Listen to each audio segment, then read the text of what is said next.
May nagtatanong dito, bakit ganon ang saya nyo pa rin kahit may sakit na siya?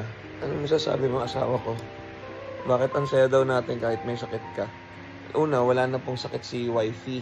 Nag-recover na lang siya. And we're always thankful kung ano man yung recovery niya, di ba? Ano ba dapat? Anak ko tayo. Oh, oh. Hindi. Siguro, bakit nga ba tayo masaya? Kasi, kailangan we always find happiness, even sa smallest things. Enjoy natin, dapat appreciate ang lilit ng bagay. Hindi naman ako magiging happy kung di dahil ka daddy. Oo, tsaka sa mga anak ko. Anak natin. Natin. Anak ko rin yun eh. Kasi supportive sila eh.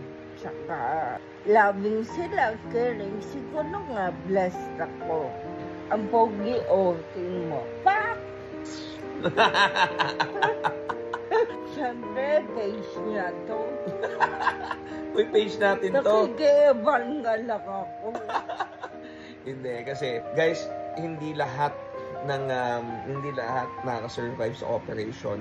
Schwannoma kasi yung ano niya, yung tumor niya. Benign naman siya, so hindi siya cancer whatsoever. So, yun pa lang happy na kami. Kasi high school pa lang siya, actually, may tumor na, sumasakit na yung ulo niya.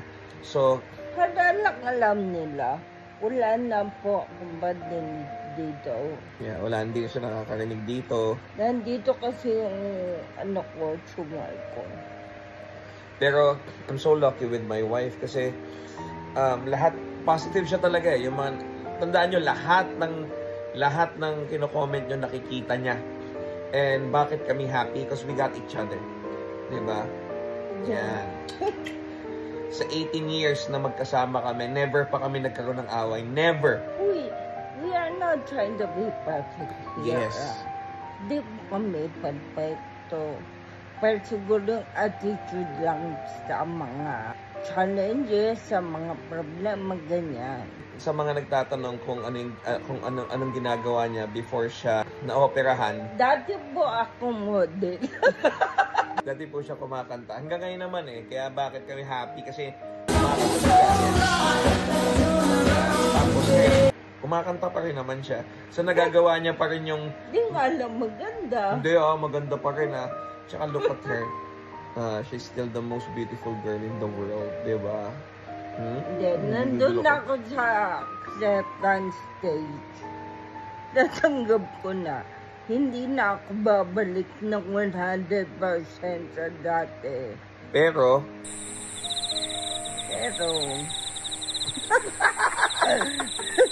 nag-loading. Pero okay lang yun. Ang mahalaga, buhay tayo. Tama. Tsaka kasama natin yung family natin, yung asawa ko, yung mga anak ko. Tsaka, syempre, ako, for me naman, sa side ko naman, yung halimbawa, hindi siya nakakarinig. Ako muna yung tenga niya, hindi pa siya nakakapaglakad, ako muna yung paa niya. Hindi pa man namin napapa-opera tong mata niya, ako muna yung mata niya. So, like for today, ako yung nurse niya kasi wala yung mga nurse niya. Uy, excited ako today. Bakit? Kasi ko nurse ko. So, ako yung nurse niya. And sa mga hindi nakakaalam, nurse po talaga ako by profession.